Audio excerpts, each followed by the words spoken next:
Hi, we're back with another episode of me talking about these silly werewolf OCs I have. Today we're starting off with a bunch of new poses and more characters. I'm not just talking about Edna, who is the character that I talked about previously. I drew her and 5 poses, but now instead of just one character and 5 poses, I'm drawing 3 poses with 6 characters. One of them, which is Edna, who you'll see in a few minutes. I'm just gonna go through all these characters because there's a lot to say about them, but these are kind of like the core characters that I want to focus on. They're not all of the characters, and for about half of these, this is my first time drawing them, so design might change. These characters will be subject to change, appearance-wise, and probably also story-wise. So first, we have Moira, Moira. I think you pronounce it Moira. More. I say it perfect in my head and I can't say it out loud. Oh, speech impediment is coming back to haunt me. Moira, there we go, is the wife of our protagonist, Lythe, and the mother of his son, Errol, who she's holding. I love her. She's also my wife. I wish the world for her, and I love her very dearly. Moira is not very integral to the plot when it comes to any conflict or fighting. She very much sits on the intrapersonal character conflict side. She has to do with some drama that the characters deal with, a lot of emotions, stuff like that. She's very different from the rest of the main cast because she's undeniably a pacifist. Moira is not into fighting at all. She very much shies away from fighting. She thinks that violence is never the answer and that there are more peaceful solutions. Hold on. Sorry, my fan decided that now is a good time to start breaking down. Anyways, as I was saying, Moira has kind of, in a way, alienated herself from her group of friends because all of them are fighters or are just neutral towards fighting, while she very much has a very negative stance toward fighting, and she doesn't really think that violence will help anything, and it's really questionable why she married a fighter if she's not very favorable towards it, and why she's friends with so many fighters. But that's an issue for to talk about more at a later time. Now, her son Errol is the smartest kid in the world. He is a little genius. He's for sure would have been like skipping grades and all of that if he didn't live in the middle of nowhere with like one school nearby that taught all grades that his mom works at, because Moira is a teacher and she absolutely loves teaching. There's nothing more that she loves than helping people learn, and she loves to help teach her son. The thing is that she sadly never really wanted to be a mother, which is no slight to Errol. It's not his fault. that she didn't want to have children, but as someone who taught children, she wanted to just kind of like leave that at work, but ended up having a child of her own, and she really likes her son. There's no bad blood there. She just would have preferred to not have a child because that's not just a lot of responsibility, but as I'll talk about in a few minutes when I get to talking about life, her husband is not the best at being a father or even being a husband, so she ends up having to deal with a lot of the responsibilities herself. Though it's kind of a spoiler for their story, I don't feel bad about talking about it because it feels inevitable, but eventually she gets divorced from her husband. It ends very neutrally, very positively. They remain to be very close with each other afterwards, and it's the best answer for both of them to come up with. The reason it was done is just because their marriage is not great. Neither of them are abusive or neglectful or any of that. They're just two people that don't get along with each other in a romantic or sexual way, and that's led to less than positive feelings about each other. And the sad thing is that they probably would have divorced a lot sooner, but they had a son and they were determined to make it work, to not make it uncomfortable for poor Errol, which unfortunately happens. Talking about the art itself, I don't draw children a lot, so of course I struggled to make his proportions look right, and the color, each character has like a color that signifies them, and Errol's I planned to be was red. I think that might be subject to change, might give someone else red, but I also wanted to, whatever color he has, his mom would also wear. Now we can go on to characters I have more content for, which is a familiar face to you if you've watched the previous one, and that is Edna, this time accompanied by her husband, Life. I finally got around to drawing him. I really wanted to, and I struggled for a design. I'm still not happy. You'll see that for several minutes at a time, I'll pause my recordings and then come back and have made like only a single change, which is usually just like the color I chose, and that's because I'll usually just spend several minutes choosing what color I think fits the best for that character.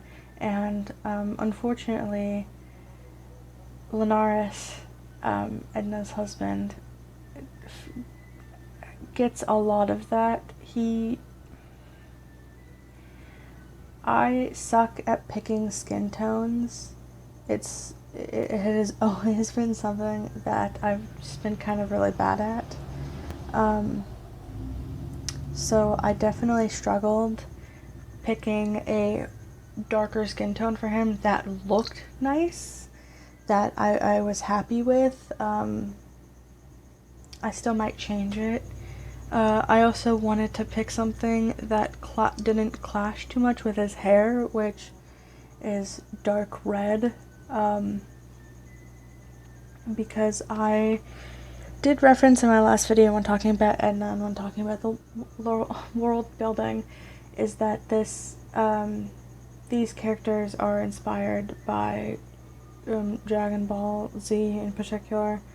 I'm not shameful at that at all, and in fact I wanted to put like silly little Easter eggs in, and Lunaris is undoubtedly supposed to be like a comparison to Vegeta, and I wanted to give, and that really, it was like one filler episode or just a really bad shot of an episode where Vegeta had like red hair, and I always liked the idea, if I ever made a character that was inspired by Vegeta, to give him that dark red hair, and so I gave that to Lunaris, but I don't know if it's the line art or what, but I definitely struggled with finding the right color combination for him in both skin tone and hair, because it definitely was a struggle, and I think part of that struggle came in particularly with the color of the line art, because at times I was sitting there going, oh no, this looks too dark, no, this looks too bright, it's not enough. I think of all the characters, Lunaris is the most subject to change, appearance-wise. I have a pretty good idea of what he's like already, so that's never gonna change, but his appearance is up in the air. I like the dark hair, I like the darker skin. I just don't, I don't know how I feel about it. I might mix and match and figure out something that's better. All this to say that completely subject to change. What you're seeing now is not permanent, though I don't think that a lot of the other characters' designs are going to deviate too much. Like, I don't think I'll change much of Edna's character, because I really do like what I landed on, and both our protagonists, Lyth and Hika, I spent time trying to figure out what they look like.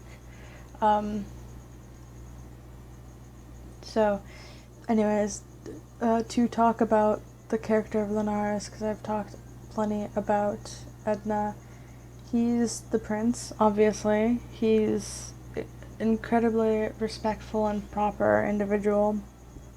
He's never overly aggressive or rude, especially when it comes to like when he's around other people. I think that he kind of really fits into the like model minority myth, and he's like using that to being perfect and not threatening or anything like that. He's doing it really to ensure his safety and as a defense mechanism. So that's a detail I found really fascinating about him. Outside of that, he's very strong, and he was sold off to the Emperor. I'm not sure if the Emperor or like one of the Prince's Emperor, but basically whoever's in control and enslaving a lot of the world has someone high up in the Empire has Lunaris as a slave, as well as Lyth's brother Edna and another character who I don't remember his name. What's your name? Kenlum. Yeah. Kenlum I don't care about. He's like a side character that's useless. But yeah, Lunaris is definitely one of my favorite, and in this drawing in particular, because I actually want to talk about the art. I don't feel like I talked anything about how I drew Edna last time, but so the outfits that you can kind of see, both Hika, who's the orange, and then Edna, who's the gray, off to the side, in is kind of what is the traditional armor for the Empire. I put all of the characters who were kind of enslaved warriors who work for the Empire in it. Um, it's definitely just like the lighter color, like the gray and the brown, are like chest plates, and everything else is like a bodysuit with colored highlights. And I'm thinking the colors signify different rankings or just personality or whatever. But given that those are battle suits and are not really armor, or just armor, not really like clothes that they could wear in their day-to-day lives, I decided to try to draw them in more what would be their day-to-day attire, what would be the outfits they wear when they're not being enslaved. And I thought that it would be really cute if I gave Linares and Edna a matching outfit. It was really cute. I was not intending a matching outfit, but matching out colors in the end was really sweet. Finally, we're on to our protagonist, who is on the left Lythe, and on the right, Hika. I love these two so much. Hika unashamedly started, is basically what started the story, next to another character that I think I mentioned last time, like a meme character that ended up spurring this. Adding Hika into the story is really what got me going. And Lythe is definitely I think it's definitely pulled most one-to-one from any character in Dragon Ball, obviously, as he is most closely to Goku, but also like the pattern hits really quickly through all of the main life events. Except I wanted to focus more on things for the sake of storytelling and not just comedy or letting it slide. And we have the benefit of the doubt of, and the benefit of, technology at our fingertips to research this. So one of the things that's really important to Lythe's story is the fact that he suffers from amnesia and brain damage from an injury that he suffered as a child when he first arrived on Earth. He completely lost his memory of destroying Earth, and Hika, who was accidentally landed with him, basically just shut up about it. They were found by an old hermit that was a martial arts master as children, and they were raised and then handed off to that master's apprentice, who was the new master of that martial arts school, and they went to live among society until basically one of the first arcs of the story, where the Empire is like, hey, knock knock, did you enslave the planet yet? You were supposed to do that. And there's a huge rift that happens between our protagonist, as Hika remembers, but Lythe doesn't. Lythe's brain damage and his amnesia is a huge part of his story. He is sadly been stunted mentally and emotionally in a few ways because of this injury. He is very stubborn at learning information because he struggles to understand information past a fourth grade understanding, and no one has really been able to explain it as well to him as the old martial arts master that he had, who was able to work in his learning with physical movement, which is how Lythe works best, through physical memory and physical movement. Hika, on the other hand, is constantly burdened with so many thoughts and emotions, but he hardly says anything. He's a pretty good fighter. He's definitely one of the strongest. I think of terms of the 4 main werewolf characters, that he's probably 3rd or 4th, depending on where in the story this is, because he definitely would be weaker than Linares, but stronger than Edna, and then would slip behind Edna to be weaker, because he has a lot of anxiety over an injury he faced, where he nearly got his leg dislocated from his body, and it's left him traumatized and anxious, and he has sort of distanced himself with fighting, but not just fighting. He has felt incredibly guilty about some of the ways that he thinks about his best friend, Lythe, and that has led him to isolating himself.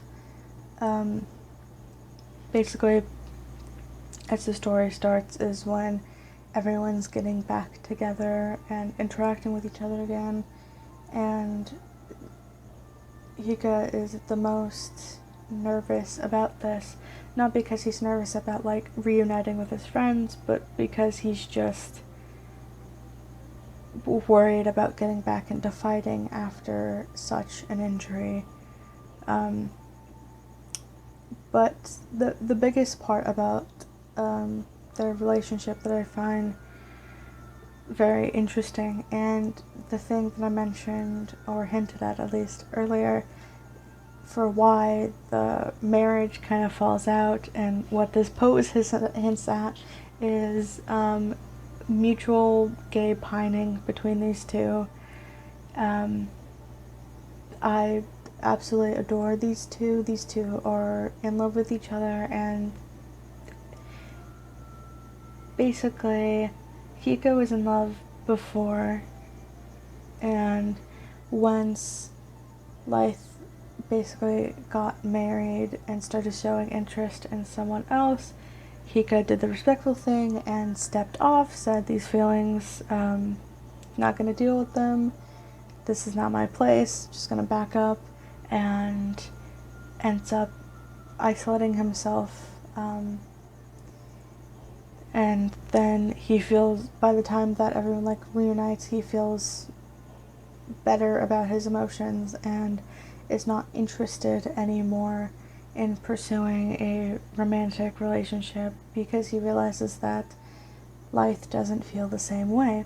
Except Lythe does. He realizes that through this marriage that he was having, he's assessing what romance means to him, and realizing he's very, very gay. So the two kind of miss out on each other's feelings, and that's part of some of the conflict that appears, is their emotions for each other.